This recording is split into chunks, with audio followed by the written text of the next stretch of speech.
গুনাহ করে না এমন কেউ নাই, আছে নাকি? গুনাহ করে না এমন কেউ নাই। আমি হুজুর আছি, আমারও গুনাহ আছে, আপনারা যারা শ্রোতা আছেন আপনাদেরও গুনাহ আছে। গুনাহ নাই এমন কেউ নাই, কিন্তু গুনাহ হবে ঠিক আছে, কিন্তু গুনাহ হইলেও গুনার উপর অটল থাকা যাবে না।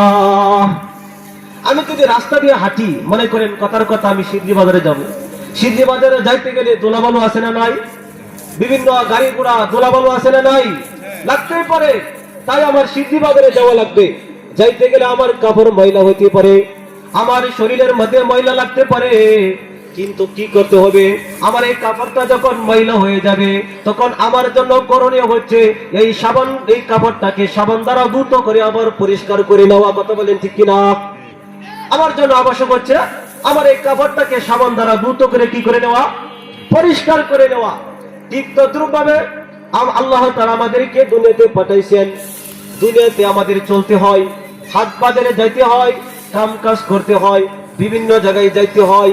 চলার ক্ষেত্রে আমাদের গুনাহ হয়, কথা বলার ক্ষেত্রেও আমাদের অনেক সময় গুনাহ হয়, অনেক সময় ইচ্ছাকৃত ভাবে হয়, আবার অনেক সময় অনিচ্ছাকৃত ভাবে হয়। হয় কি হয় না? অনেক সময় আমাদের গুনাহ হয়, কিন্তু আমাদের করণীয় কি? যখন আমাদের গুনাহ হয়, গুনাহের উপর অটল থাকা যাবে নাকি? না না না, যুবক ভাইয়েরা আমার, গুনাহের উপর অটল থাকা যাবে না। যখন কোনো গুনাহ হয়ে যাবে সাথে সাথে মালিকের কাছে তওবা করে নিতে হবে।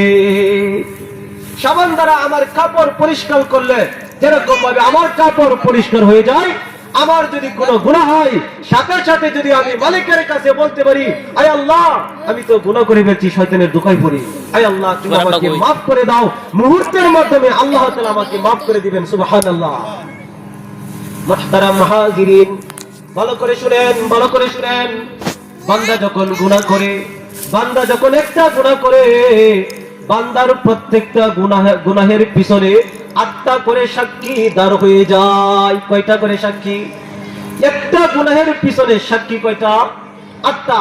আমি হুজুর সাক্ষী লাগবে না, আপনি আমার সাক্ষী থাকা লাগবে না, এগুলা ছাড়াই আপনার প্রত্যেকটা গুনাহের পিছনে 8টা করে সাক্ষী হয়ে যায়। এই প্রত্যেকটা গুনাহের কথা আল্লাহ তাআলা তার কিতাব কোরআনে কারীমের মধ্যে বর্ণনা করে দিয়েছেন।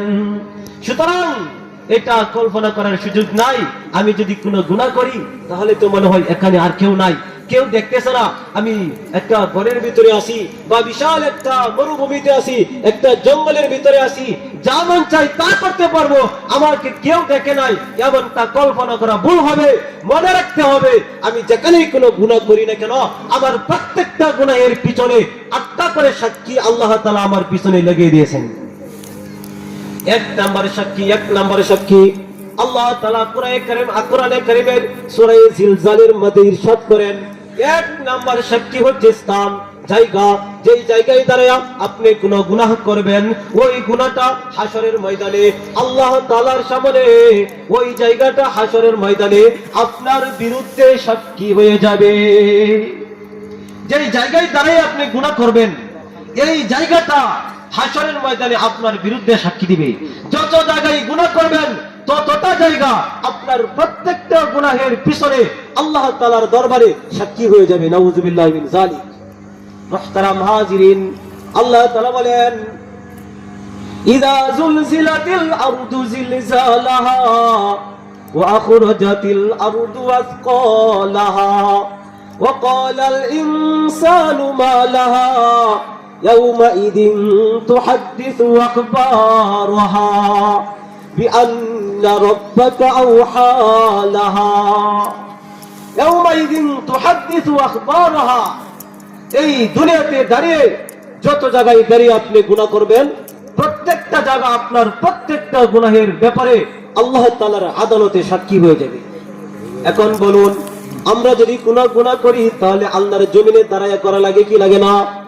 অবশ্যই আল্লাহর জমিনে দাঁড়াইয়া কোনো গুনাহ করতে হয়। তাই যদি গুনাহ করতে চাও সমস্যা নাই, আল্লাহ তাআলার পক্ষ থেকে গুনাহ করার অনুমতি আছে। তবে আল্লাহ বলেন, বান্দা গুনাহ করবা, সমস্যা নাই, গুনাহ করো, কোনো সমস্যা নাই, কিন্তু আমার জমিনটা ছেড়ে অন্য কোথাও চলে যাও, যেখানে আমি আল্লাহর জমিন নাই ওই জায়গায় চলে যাও, যাওয়ার পরে গুনাহ করো, আমি আল্লাহ তোমার হিসাব নেব না। বলুন তো এখন আল্লাহর এই জমিন ছেড়ে অন্য কোথাও যাওয়ার মতো কোনো বিকল্প আছে? নাই। যেহেতু আমার আল্লাহর জমিনে থাকতে হবে, দাঁড়াইতে হবে, সুতরাং আল্লাহর জমিনে দাঁড়িয়ে বান্দা গুনাহ করবে, এটা বান্দার অনুমতি নাই। কথা বলেন ঠিক কিনা? মুহতারাম হাজিরিন, বান্দা যখন গুনাহ করে, বান্দার গুনাহের ব্যাপারে এক নাম্বার সাক্ষী হচ্ছে জমিন। দ্বিতীয় নাম্বার সাক্ষী হচ্ছে বান্দার হাত। দ্বিতীয় নাম্বার সাক্ষী কি বললাম? বান্দার হাত। হাসরের ময়দানে বান্দাকে জিজ্ঞাসা করবে, বান্দা বলো তুমি কি কি গুনাহ করেছো? বান্দা মনে করবে আমার গুনাহের ব্যাপারে মনে হয় আল্লাহ তাআলা জানে না, আল্লাহ তাআলা তো দেখে নাই, আল্লাহ তাআলা তো জানে না। তাই যারা নাকি দুনিয়াতে দুই নাম্বারই করেছে, দুনিয়ার মানুষের চোখের সামনে পাখি দিয়েছে, দুনিয়ার আদালতে ধোঁকা দিয়েছে, ওই ধোঁকাবাজের দলেরা হাসরের ময়দানে মনে করবে দুনিয়াতে যেরকম ভাবে ফাঁকি দেওয়া সম্ভব হয়েছে, ধোঁকা দেওয়া সম্ভব হয়েছে, আজকে হাসরের ময়দানেও মনে হয় মালিককে ধোঁকা দেওয়া সম্ভব হবে। তাই হাসরের ময়দানে এই সমস্ত ধোঁকাবাজ বাটপার, এই সমস্ত বাটপারের দলেরা হাসরের ময়দানে আল্লাহ তাআলার সাথেও এরকম ভাবে দুই নাম্বারি করার জন্য চেষ্টা করবে। যখন দুই নাম্বারি করবে, আল্লাহ তাআলা জানবে কি জানবেন না? কথা বলেন। আল্লাহ তাআলা অবশ্যই জানবেন। তাই আল্লাহ তাআলা সূরা ইয়াসিনের মধ্যে বলেন, আল ইয়াউমা নাখতিমু আলা আফওয়াহিহিম, আমি আল্লাহ হাসরের ময়দানে বান্দার এই মুখের মধ্যে মোহর মেরে দিব। বান্দা তার এই মুখ দ্বারা, এই জবান দ্বারা আর কোনো কথা বলতে পারবে না, এই জবান দ্বারা আর কোনো কথা বলতে পারবে না। বান্দা তার জবান দ্বারা এই কথা বলার সুযোগ নাই, আমি তো অমুক গুনাহ করি নাই, অমুক গুনাহ করি নাই। আল্লাহ তাআলা মুখের মধ্যে মোহর মেরে দিবে। আল্লাহ বলেন, আল ইয়াউমা নাখতিমু আলা আফওয়াহিহিম ওয়া তুকাল্লিমুনা আইদিহিম ওয়া তাশহাদু আরজুলুহুম বিমা কানু ইয়াকসিবুন। আল্লাহ বলেন, মোহর মধ্যে মোহর মেরে দিব। আমি আল্লাহ তোমার হাতকে জিজ্ঞাসা করব, হে হাত বলো আমার এই বান্দা তোমার এই হাত দ্বারা, আমার এই হাত দ্বারা কি কি গুনাহ করেছে। আজকের এই হাত কোনো কথা বলতে পারে না। হাসরের ময়দানে আমার এই হাত দ্বারা আমি যত গুনাহ করেছি, যত জায়গায় আমি আমার এই হাত দ্বারা অন্যায় অপরাধ করেছি, চুরি করেছি, ডাকাতি করেছি, যেখানে হাত দেওয়া যায় নাই ওই জায়গায় হাত দিয়েছি। হাসরের ময়দানে আমার এই হাত আমার বিপক্ষে আল্লাহর আদালতে সাক্ষী দিবে।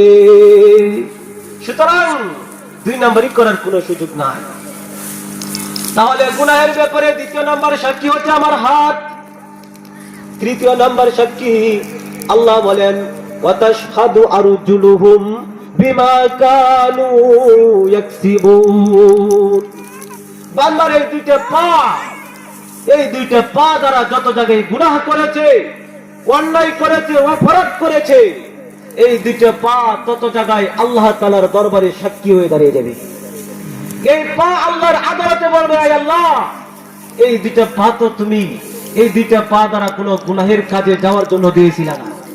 তুমি তোমার বান্দাকে এই দুইটা পা কোনো গুনাহের আড্ডাখানায় যাওয়ার জন্য দিয়েছিলে না। তুমি তো এই দুইটা পা দিয়েছিলে বান্দাকে, বান্দা এই দুইটা পা দ্বারা তোমার ঘর মসজিদে যাবে, এই দুইটা পা দ্বারা হেঁটে হেঁটে মাদ্রাসায় যাবে, এই দুইটা পা দ্বারা জিহাদের ময়দানে দৌড়াবে, এই দুইটা পা দ্বারা কল্যাণকর কাজে যাবে। কিন্তু আয় আল্লাহ তোমার বান্দা এই দুইটা পাকে খারাপ কাজে ব্যবহার করেছে। এই দুইটা পা, এই পা যেই পায়ের মধ্যে আজকে অসুস্থ হলে, যেই পায়ের মধ্যে কোনো সমস্যা হলে আমি ডাক্তারের কাছে দৌড়াই, চিকিৎসা করার জন্য পাগল হয়ে যাই, এই দুইটা পা হাসরের ময়দানে আমি আল্লাহর সামনে, আমি আমার ব্যাপারে আল্লাহর সামনে এরকম ভাবে সাক্ষী হয়ে দাঁড়িয়ে যাবে। তো মুহতারাম হাজিরিন, এক নাম্বার সাক্ষী হচ্ছে জমিন, দ্বিতীয় নাম্বার সাক্ষী হচ্ছে আমার দুইটা হাত, তৃতীয় নাম্বার সাক্ষী হচ্ছে আমার দুইটা পা, চতুর্থ নাম্বার সাক্ষী হচ্ছে হাসরের ময়দানে আল্লাহ তাআলা বলেন, আমার এই দুইটা চক্ষু, এই দুইটা চক্ষু দ্বারা আমি যত জায়গায় গুনাহ করিতেছি, অন্যায় করিতেছি, অপরাধ করিতেছি, যে জায়গায় তাকানো যায় নাই সে জায়গায় তাকাইতেছি, এই দুইটা চোখ দ্বারা আল্লাহ তাআলা আমাকে কত আদর করে মহব্বত করে দুইটা চক্ষু আল্লাহ তাআলা দান করেছেন। এই দুইটা চোখের মধ্যে কত পাওয়ার দিয়েছেন। যার মধ্যে দুইটা চক্ষু নাই, যার এই দুইটা চক্ষু নাই, সে জানে এই দুইটা চক্ষুর কত দাম।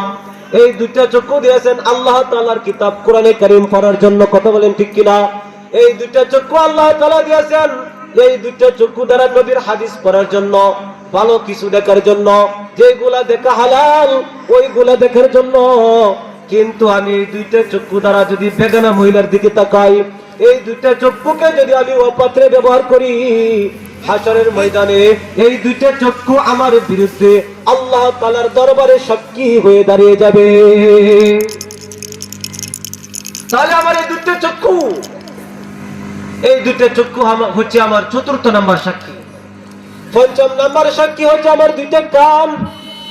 যেই কান দ্বারা আজকে আমি গান শুনি, যেই কান দ্বারা আজকে আমি অন্যের গীবত করি এবং অন্যের গীবত শুনি, অন্যের গীবত আমি শোনার জন্য পাগল পড়া থাকি। এই দুইটা কান হাশরের ময়দানে আমার বিরুদ্ধে সাক্ষী হয়ে যাবে। এটা হচ্ছে আমার পঞ্চম নাম্বার সাক্ষী। ষষ্ঠ নাম্বার সাক্ষী হচ্ছে আমার শরীরের চামড়া। আল্লাহ তাআলা বলেন, বান্দা অবাক হওয়ার কোনো কারণ নাই। তোমার হাত আমি আল্লাহর দরবারে কথা বলবে, অবাক হওয়ার কোনো কারণ নাই। তোমার দুইটা পা আমি আল্লাহর দরবারে কথা বলবে, অবাক হওয়ার কোনো কারণ নাই। তোমার দুইটা চক্ষু আমি আল্লাহর দরবারে সাক্ষী দিবে, অবাক হওয়ার কোনো কারণ নাই। কান সাক্ষী দিবে, অবাক হওয়ার কোনো কারণ নাই। বান্দা জানিয়ে রাখো, তোমার শরীরের যে চামড়া আছে, এই চামড়াটাও আমি আল্লাহর দরবারে সাক্ষী দিবে। সুতরাং বাঁচার কোনো উপায় নাই, বাঁচতে পারবেন না। এটা হচ্ছে ষষ্ঠ নাম্বার সাক্ষী। সপ্তম নাম্বার সাক্ষী কি? আল্লাহ তাআলা কোরআনে কারীমের মধ্যে বলেন, কিরামান কাতিবিন ইয়ালামুনা মা তাফআলুন। আল্লাহ তাআলা আমাদের প্রত্যেকের দুই গারে দুইটা ফেরেশতা নিযুক্ত করে রেখেছেন। কি বলেন? রাখছেন কি রাখছেন না? আল্লাহ তাআলা আমাদের প্রত্যেকের গাড়ির মধ্যে দুইটা করে ফেরেশতা নিযুক্ত করে রেখেছেন। যে দুই ফেরেশতাকে বলা হয় কিরামান কাতিবিন। এই কিরামান কাতিবিন দুই ফেরেশতা এইগুলাও আল্লাহ তাআলার আদালতে এরকম ভাবে হাজির হয়ে যাবে। অষ্টম নাম্বার হচ্ছে আমাদের আমলনামা। ওয়াবুদি আল কিতাব। হাশরের ময়দানে আল্লাহ তাআলা আমাদের প্রত্যেকের সামনে এরকম ভাবে আমলনামাটা উপস্থিত করে দিবে। কোন বান্দা কি আমল করেছে, কে কোন নেক কাজ করেছে, কে কোন বদ কাজ করেছে, প্রত্যেকটা আমলনামা হাশরের ময়দানে আল্লাহ তাআলা আমাদের সামনে উপস্থিত করে দিবে।